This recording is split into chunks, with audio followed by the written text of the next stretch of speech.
Sorry about that. I was trying to angle my, just trying to angle my camera. Sorry about the smoke. I just had to light some sage. Anyway, on with my video. I decided to do this video because I've been thinking about a movie that I've watched like quite a while ago, and like when you watch a movie and it just plays on your mind, and I feel like I need to talk about this. So basically, the topic for today is how to stop stalking. And I know, that's a bit random, and I know that's a bit. I thought what I should do first is I should share a bit about my experience and why I decided to choose this topic. Now, in these, Lifetime slash Hallmark movies, it always starts with, either a friendship or a relationship or something that happens, and it's always perfect until, you see little telltale signs that something's not quite right, and then everything goes crazy, and then 9 times out of 10, it ends with the stalker dying and not being mourned or anything. It just sounds like, okay, stalker's dead, everyone's happy. And I don't know why that movie's been playing on my mind, to be honest. I don't know. But when you keep just remembering certain things, and it really did bring back the memory of when I was going through my obsession. And yeah, fair enough, I was never, to the point of, following her to work and, breaking into houses. It was never like that. It was all like, sort of like online, trying to get her to talk to me and sending messages like, please be my friend. It was all really sad now that I think about it. But I thought, there's a lot of videos online talking about how to, no, there's a lot of videos online talking about, why stalkers stalk, and everyone seems to think that they know, like everyone seems to think that they're, you've got all these professionals talking about how stalkers do it because, they don't want to scare people, and it's about control and blah blah blah, but I know I'm living proof that that's not always the case, and so I thought that I'll make a video on how to stop stalking, because I'm guessing that if you're watching this video, you're watching because you want to stop stalking, because you know that what you're doing is not healthy, but you just can't stop doing it, and you're just looking for an answer as to how to stop. And anyway, I wrote down a few things. I was going to put it in my phone, but I thought, no, let me just write it. So, first thing that I'd say is like, when you obviously when you're obsessed with someone, it's obvious, like you've got all the control over your actions, but you've got no control over your mind. That's basically it. Like, you can control whether it's tempting, it's very, very tempting to just, want to Google that person's address and go and knock that person's door. I mean, but you can control, how far you go. Like, before me and her stopped being friends, or she stopped being friends with me, you know, I knew where she lived, because, like, that was like one of the last times we had spoke, where she, invited me to her house, and I made a point of never going there, because I never wanted to be,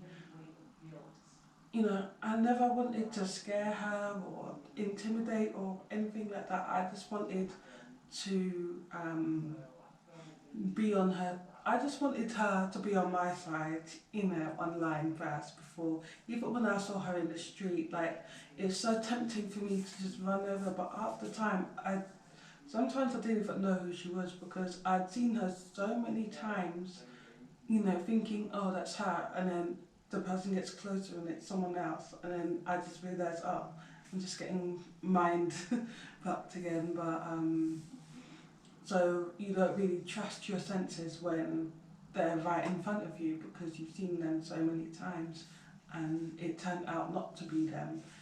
And yeah, so I thought, you know what, let me just, because obviously I believe that if you're going to have a platform, sorry, there's an annoying fly over there, it's getting on my nerves. But anyway, this is why you don't have your windows open in the summer. But anyway, what was I going to say?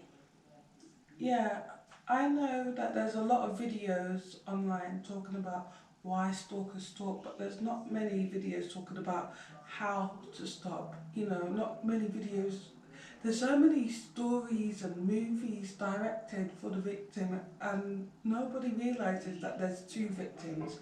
But then again, that depends on the type of stalker you are. If you're like me, and you had a friendship or a relationship or whatever it was with someone and it went sour and you're just really trying to fix it, but you know your attempts is just all one-sided and that person has no interest in whatsoever, but you're just like trying to put the pieces together, you know, like I'm talking, this video is basically for people like me, people like that. It's not really for people who's, you know, just out to cause trouble, because let's be honest, there are those people who are just out to cause trouble. And anyway, I told myself I'm not going to babble with this video. This is going to be a long video, I can tell. But anyway, I'm going to show you 8 steps in order to stop stalking.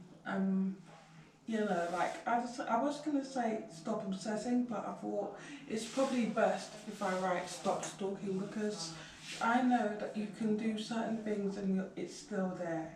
You know, like even like that's it's a bit like, even though I'm over it, I'm like 89%. It's 89% gone for me. You know, between counselling and, you know, rituals and voodoo. Between all, I've basically erased majority of it. But yeah, I shouldn't have said voodoo. I don't practice voodoo, but it's different rituals, different practices. Anyway, I'm going to basically say at last, there's 8 steps that you can take to stop stalking. So the first one is write. And oh my god. Okay, so when this is sort of like within the same year that it sort of happened, when things sort of went sour between us, and a friend of mine said, "Oh, you should write a book." And that sort of made me think, you know what, maybe I should. And I wrote, but then I decided, you know what, I'm over it, I'm just going to delete it. Why am I writing this? But then it wasn't until I started back my counselling that I realised, you know what, maybe I should have finished it. Maybe I should have finished it. And, you know, there's so many books, so many movies on the stalkers. Yeah, that's the thing. Like, there's 2 victims. That's what I was talking about. Yeah, there's 2 victims. People always say there's one victim, and that's the person who isn't into stalking, or the person who isn't obsessed. You know, they're the product of. Well, I said that out of context, but you know what I mean. But there's a lot of people who are obsessed and they just don't know how to stop. Like that, it's like their mind is on. Their mind has a mind of its own, and you have no control over it. It's almost like, you know, you try to control your dream. Some people can lucid dream, and some people can't. You know, like it's basically like that. You know, so if you're not obsessed with anyone, or you don't have this stalk, I mean, you're not stalking anyone, you're not obsessed with anyone, and you don't know what it's like, then that's basically what it's like. So anyway, so number 1 is write. Like, write your story, tell your side, of it. Like, we've heard all the stories about the crazy stalker and the, deranged, like deranged obsessive boyfriend and blah blah blah. Tell your story. How did it start? What was the events that led up to this obsession? What was it? What was the events that led up to it? How did you feel when you first saw him or her or whatever the situation is? Write down your feeling, go back to that place and just like relive it. And no matter how painful it is, just relive it and write and make sure you're honest. Make sure you're honest, because I can't stress enough that, if you're not going to be honest, then there's no point in writing. There's no point in writing something that's non-fiction, but you're just going to end up making up half, just turning it into a love story. So if you're going to write something like you and your boyfriend kissed for an hour and a half in the rain when you know that didn't happen, then don't write it.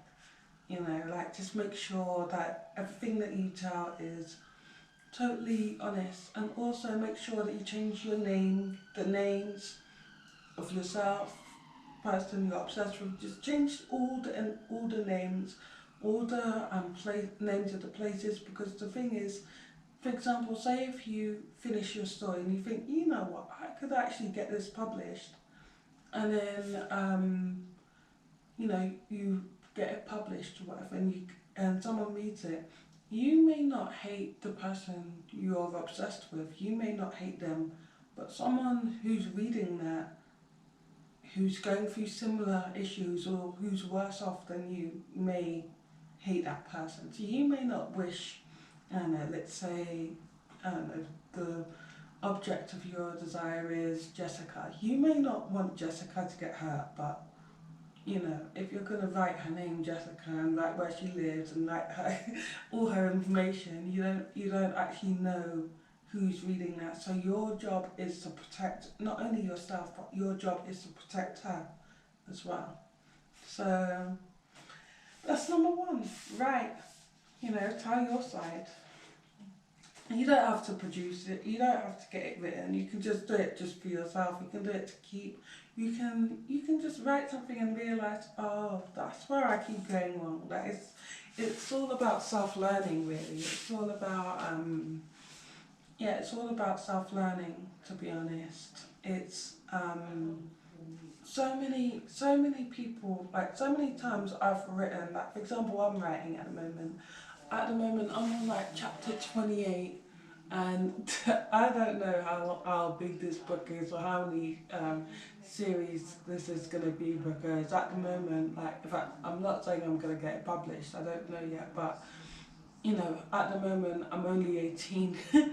I'm only 18, so I've got another decade to go, because I'm going to be 28 in September, and the story has to end somewhere, so you need to end it soon. So anyway, excuse me, the smoke's gone now.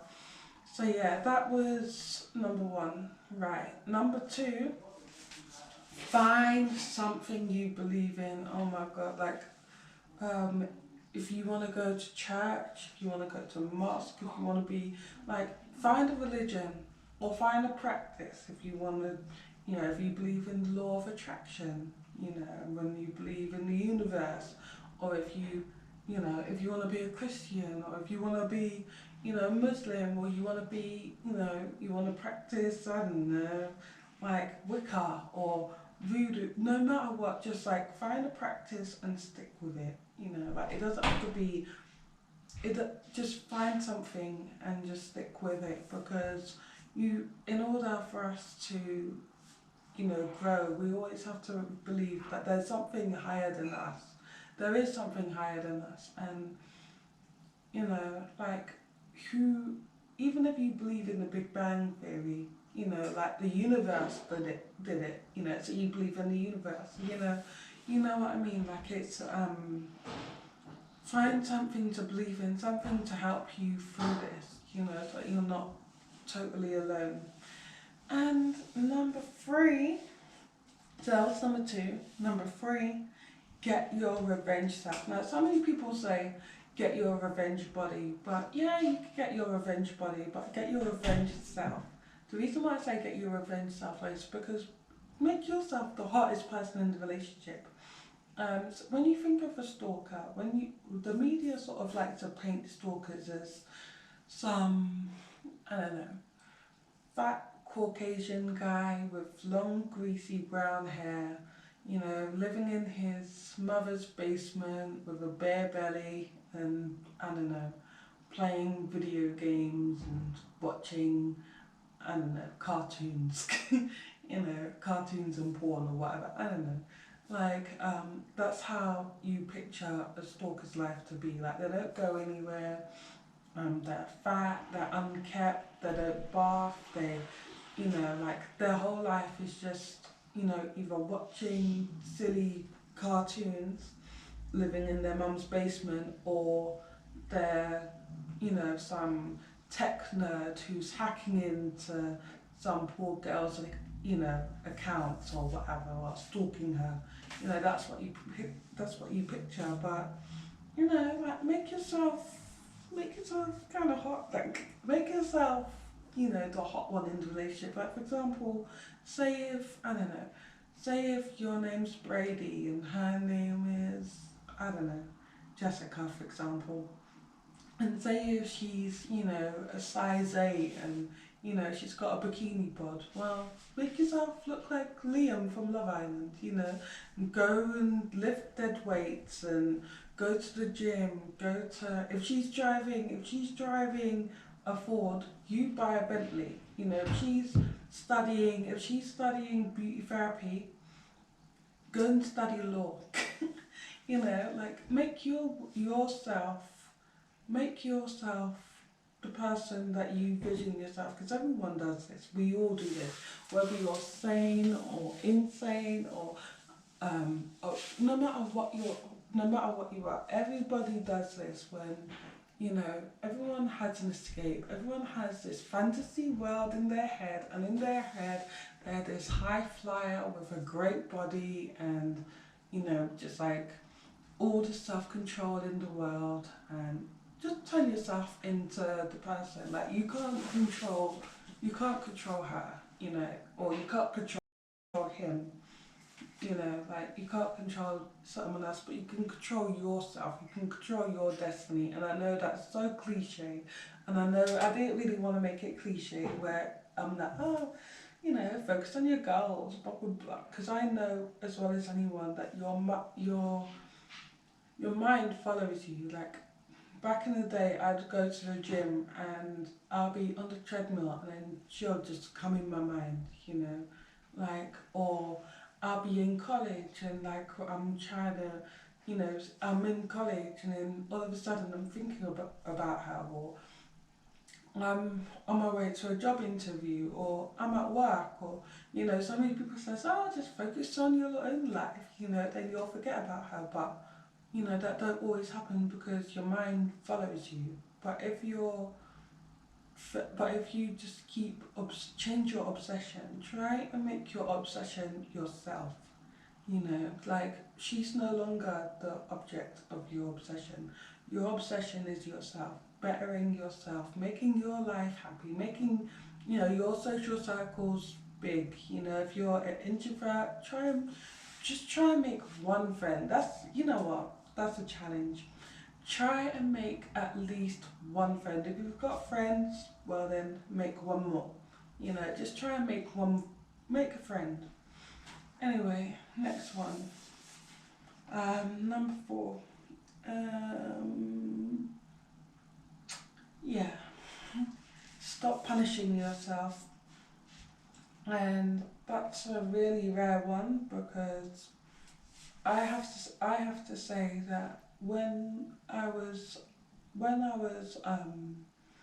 this before therapy, and thank God for therapy, but I was a self-harmer through it. I used to wear, those like rubber bands that you get, like, for example, the big ball of rubber bands that you get from the pound shop, and like, I don't know, what do you use them for? But you know what I mean, innit? The rubber bands and like they're stretchy. Anyway, I used to put one around my wrist, and whenever I'd think about her, I'll pull it as hard as I can, you know. And I noticed that at first it was just a little ping, but each time I was just, and my whole wrist was just like, it was just red, you know, it was just red. Or if I thought about her for too long or something, like I would stand under a scorching hot shower, or I'd just punish myself in ways that, you know, people wouldn't notice. I didn't see it as self-harming because I wasn't using a knife. I wasn't, you know, cutting my wrist, so I thought it's not self-harm, but it is self-harm, and you need to stop punishing yourself for it. The world is punishing you enough, you know, like she or he is already not talking to you, you're already feeling crap, you know, you're feeling so bad about yourself already. Chances are your world's falling apart. You don't need to be punished anymore. You're already being punished. You know, just try and heal yourself, you know. Like instead of punishing yourself, learn to, what did I write here? Why am I writing so small these days? Yeah, instead of punishing yourself, just learn to love yourself. That's all. Like, just like find different ways to love yourself. You know, like if you find yourself stressing over it too much and you know, you feel like, oh, you know, why am I thinking about him again? Or why am I thinking about her again? And you're just don't insult yourself by, you know, calling yourself stupid. Obviously, you're not going to say it out loud, but, you know, like, don't call yourself stupid. Um, don't get angry with yourself. You know what? No, like, take yourself for a McDonald's breakfast, or take yourself to a movie, or go with a friend for a drink, or just do something to just cheer yourself up. You know, don't, because you need to realise that, yeah, you're thinking about that, but you're already upset. You don't need to upset yourself more by punishing yourself. So now is the time where you cheer yourself up. Anyway, number 5 is read. And honestly, like, when I was a kid, my mum used to buy us tons of books. Like, from we was like born, like my mum was like onto education. Like, she really was. And she'd buy us tons of books. Like, when we was little, we liked to read them. But then there came an age where, when I was around like, I'd say like when I was around like 11, 12-ish, I started to get sort of bored of books. You know, when mum would say, oh, stop watching TV, go read a book. That sounded like punishment to me. I'd be like, oh, why? You know. And I had so many books, and mum would take me to the library. And, you know, like, I just became sick of books. But then it wasn't until I was in college, and I was about 18, 19, something like that, and there was a book that kept catching my eye on my mum's bookshelf, and I thought, I really want to read that, and so I picked that book up, and then from that moment, I just got lost in books, and I read everything from horrors to autobiographies, you know, to love stories, to all sorts of books. Like, every genre of book I've probably read. Like, honestly, like, maybe not war books. Like, I haven't read any of those, but yeah, that's what I'd say. Read, just like escape. You know, like, it's just a good escape. You know, it's keeping your mind busy. Your imagination is going. Just escape.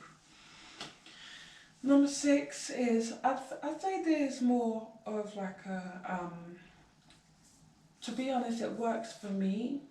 It may not work for everyone else. Now, first off, I'm going to read you the meaning of what I'm going to say, because I need it to sound as mature as possible, because at the moment it doesn't sound very mature. So let's see.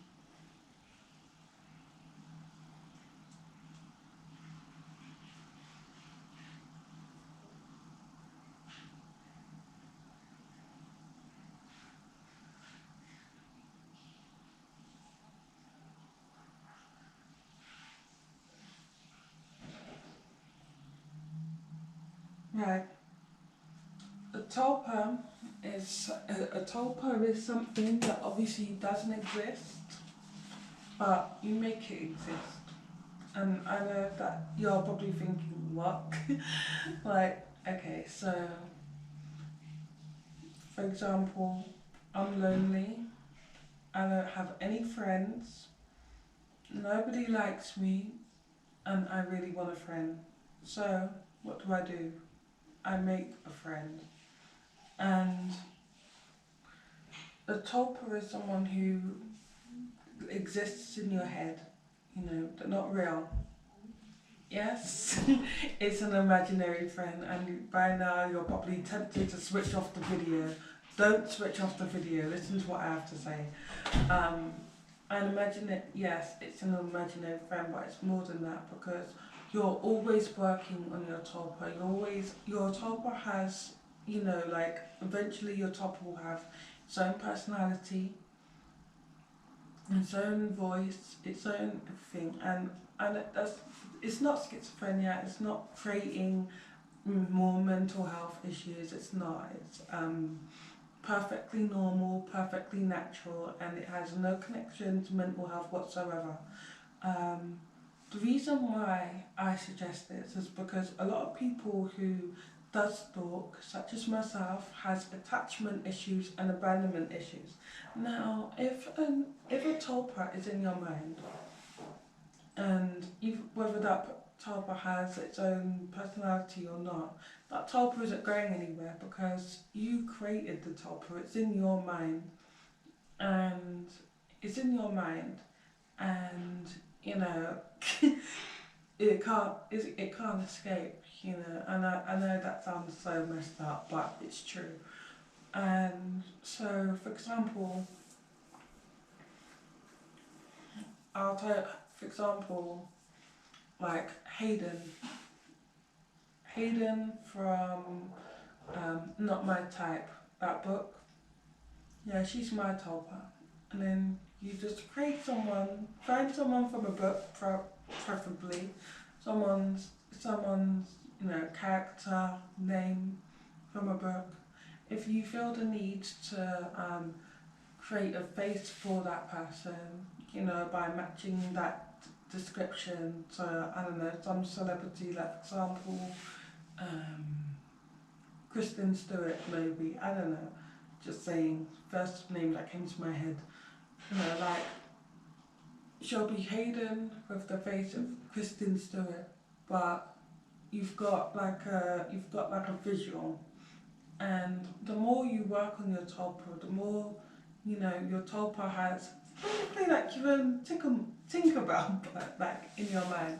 I know that sounds crazy, but it works because, to be honest, if you suffer from abandonment issues, attachment issues, you're lonely, you don't need, and you can search within, and so many people, when people used to say that to me, when people used to say, look in yourself, don't look outside for comfort, look inside for comfort. I had no idea what they was talking about until I came across this, and I know how it sounds, and I feel stupid for saying it aloud, because when you say it aloud, it does sound stupid, I'm not gonna lie, but when you're thinking about it, it's like, you know, I think I've got like two, you know, like, I've got like two, but the thing is, it's like, you don't, you know, they could be friends, they could be people, they could be fairies, they could be whatever you want them to be, basically. If you want unicorns to exist, it could be a unicorn. I'm doing a video. Anyway, honestly, I need to move out.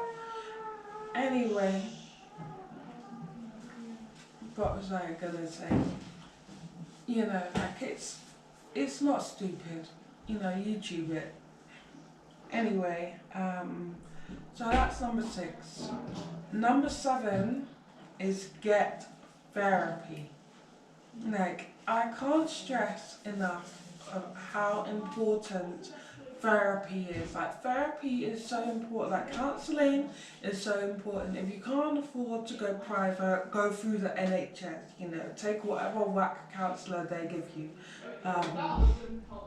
I mean, like to be honest, like I was stubborn when it came to counselling, and I feel ashamed, you know, for saying the things that I used to say. I used to say, oh, well, I'm not crazy. When someone would say, oh, you need help, you know, go get help. You know, I'll be like, I'm not crazy, because in my head, I thought counselling was just for crazy people, you know, but it's not. It's for even professionals has counsellors, you know, even the top lawyers has counsellors. I'm sure Boris Johnson has a counsellor. Like so many people has counsellors, and it's nothing to be ashamed of. And if you're going to go counselling, I'd say be 1000% transparent. If you're paying for a service, you want to get you want to get your money's worth. So there's no point in you pretending that you're perfect when you know that, I don't know, you just like broke into Jessica's back garden or whatever. Like, you know, like you need to get your money's worth. You need to get the problem sorted. And I am so grateful for my counsellor. Like, I am so grateful for my counsellor. We taught each other. We learned together basically. He was. There's some things that I would say that he'd think, oh, I never looked at it like that. That's really smart, or things like that. And you know, there's like we didn't have the typical connection. We didn't have the typical relationship that a counsellor and a client would have, and because we're so much closer than that. Like he was so amazing. Like he, honestly, like I wish him all the best. Like I was crying on the last session. I was thinking, oh my god, I can't say bye to this man. Like I really can't. There's my attachment issues again. But hey, and before you say it, before you're like, oh, if you've got attachment issues still, then it can't be that great. But no, I mean like, there's certain things that's always going to be with you. You just need to learn how to cope with it. But I mean, counsellors, they're not miracle workers, but they help you so much. Like for example, my counsellor stopped me hurting myself. Like he stopped me from doing it. He's the one who advised me to do, you know, like he advised me to like just treat myself. You know, treat myself how you'd want your friend to treat you when you're going through this situation. And I just learned so much from him. He learned a few things from me, like for example, what did I say? Yeah, he found what's really smart. Like Monday to Saturday, I have, you know, I'm just, you know, like blocking out my thoughts, you know. My mind is one entity, my body's another. You know, my brain's one entity, my mind's another. Like, and I know you're going to say, it's the same thing, brain and mind, but it's actually not. Because if you think about your spiritual, I'm talking about the spiritual side. So, basically, my mind, for example, it could be saying 101 toxic things right now, but that's none of my business. My business is getting this video done. My business is making sure I'm taking care of my mental health by lighting sage and, you know, trying to uplift myself and writing good notes, and just like, it's whatever's going on in my head, it's none of my business, you know. I'm just staying out of it. It does what it wants, and I do what I want, you know. Like we're flat sharing, you know. And but on a Sunday is my, you know, free day, and a Sunday is a day where I don't have to get dressed, because I don't want to get dressed, because it's Sunday and I'm not working, because of obviously you know why I'm not working, but it's Sunday and I'm going to take advantage of the fact that I'm not working, and I'm going to stay in my pyjamas.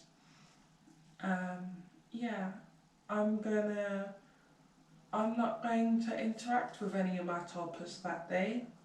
It's just going to be just Nicole, and whatever I feel, I'll embrace it, and so that I can see where my mind is at, really, without me trying to push things aside, without me trying to ignore it and push out thoughts, like where is my mind at? Let's assess, it's assessment day. And if I'm not thinking about her, or if I'm not thinking about certain things and I've made progress, if I am, we still got work to do. And so that Monday is going to be very busy. And, like Sunday I can eat chocolate if I want, whereas the rest of the days I can't. And it's just a day where I just get to chill, keep my phone off, like turn off my phone, a lot of the time as well, your phone is responsible for a lot of the times that you're feeling down. For example, so many times I've been in such a good mood, and then I'll go on Instagram and I'll see like a Black Lives Matter video where a police officer is brutally beating up a black man again, and I'm just like, oh my god. So hiccups, it's, so what I do is on Saturday night, so I've got really bad hiccups, that probably means someone's speaking about me, but anyway, so on Saturday night, I take off my phone and I don't charge it, I just switch it off. All through Sunday, it's just off. Not on the charger either, just give it a break from being on a charger. Sunday night, I turn it on and I put it on the charger. The reason why I put it on is because if I get any important calls on Monday morning, it should be on and it should be charging. So yeah, I make sure it's not on silent. But Sunday is like my free day, and I'm going well over time. This is going to be a long video, by the way. Anyway, so that was Get Therapy. I highly recommend you get therapy. And number 8 is accept the death. And that's really sad and really morbid.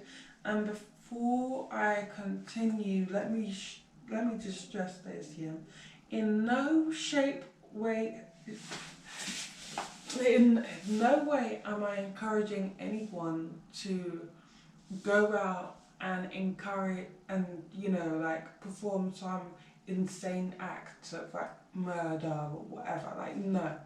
Okay, we're talking about the spiritual sense. We're not talking about the physical sense. We're talking about the death of a friendship. For example, I was friends with this girl I keep talking about, and now I'm not going to say her name because obviously it's my job to protect her. I'm not going to say her name on my platform because, I'm just not going to do that. Anyway, so basically, we were friends, and then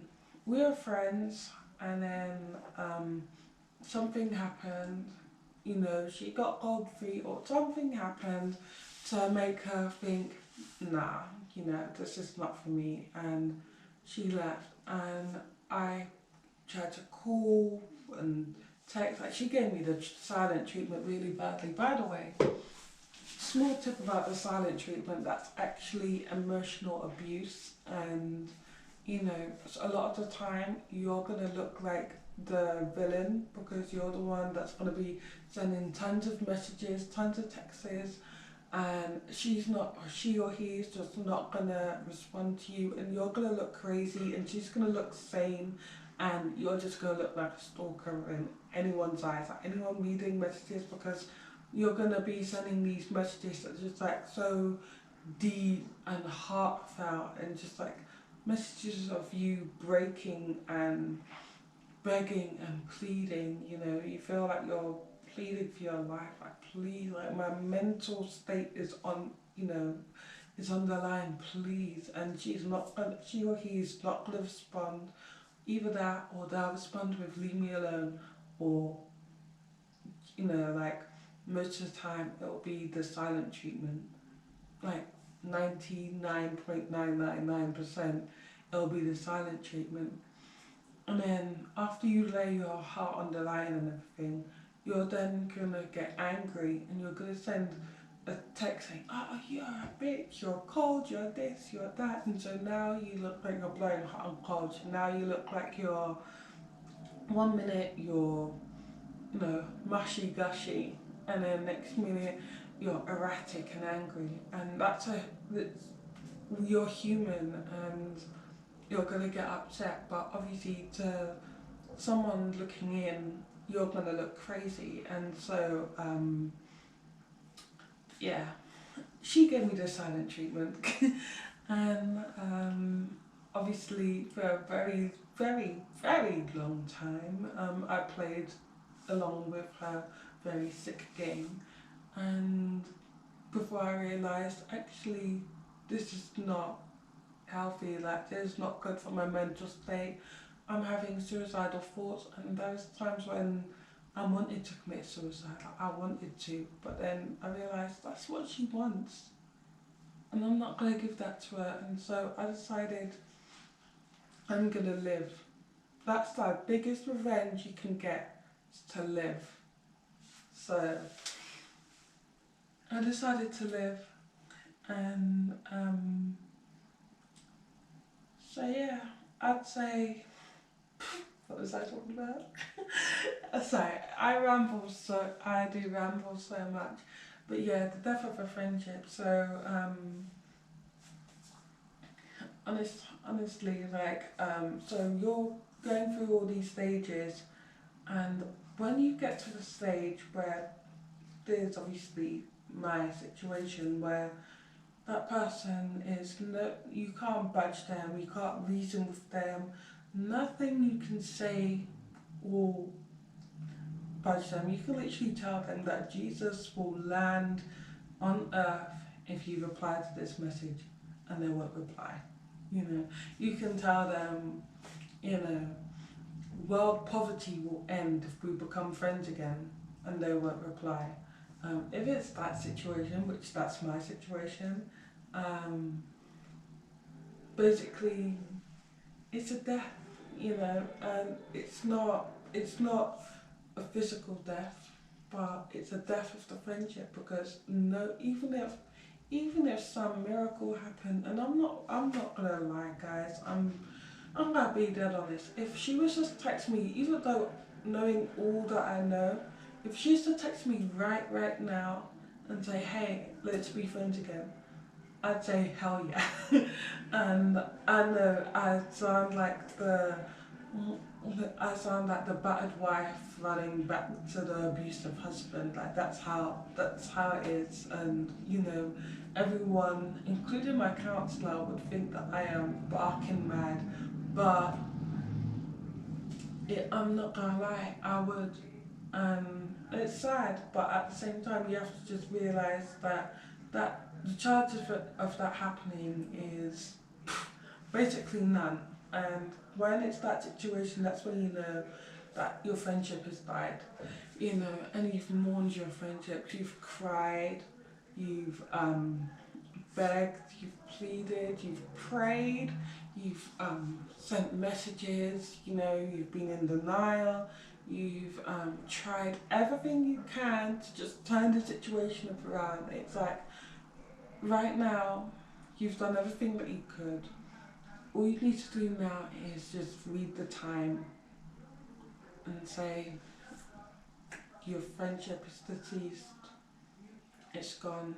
And even if she was to text me right now and say, "I want to be friends again," which I would say, yeah, but deep down I'd know we would never, ever be like how we were, which I told her so much things. She told me things. We had this sort of, I don't even know how to explain it, but like it's hard, and it's hard to accept the fact that a friend has died, and that's how you have to look at it. And someone says, "Oh, you know, like, why are you so upset, for example? Say if I'm having one of my down days and I'm thinking about her, I could just say, oh, I'm just remembering, you know, someone I used to know who said that or said this or whatever. And if they say, oh, you know, so what's with this friend now? This friend's no longer with us. You know, we don't talk badly about the dead. Okay? We respect the dead.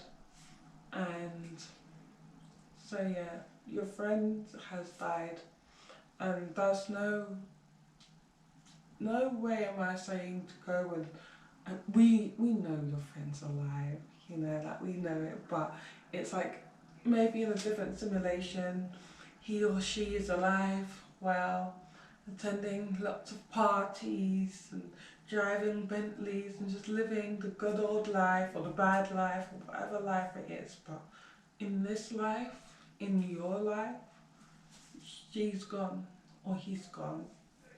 And, you know, we can have a minute silence for your friend who has passed and you've mourned for a long time. You've cried for a long time. You've gotten angry for a long time. Now it's time to live your life. Now it's time to start dating again, to make new friends, to socialise. It's okay to move on with your life, you know. You're not the one who's dead, you know. Like, they could... You was dead to them before they was ever dead to you. You know, you need to remember that.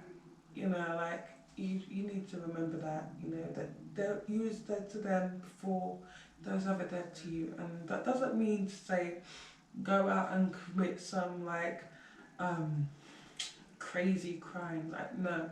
You leave her alone, you leave him alone, and you just continue with your life. And if something reminds you of him or her, allow yourself to be sad, but just know that that person is gone. And that is how you stop stalking. You know, you can follow one of those tips, you can follow all 8 of those tips, you can follow whatever, how many of those tips you want to follow, you could follow. Sorry there's such a long video. I thought if I'm going to do this video, I need to throw in as much facts as possible. Let me think, did I miss anything out? No. So anyway, I'm gonna be back tomorrow to do my Tuesday video. Sorry I'm posting late again, been another crazy day.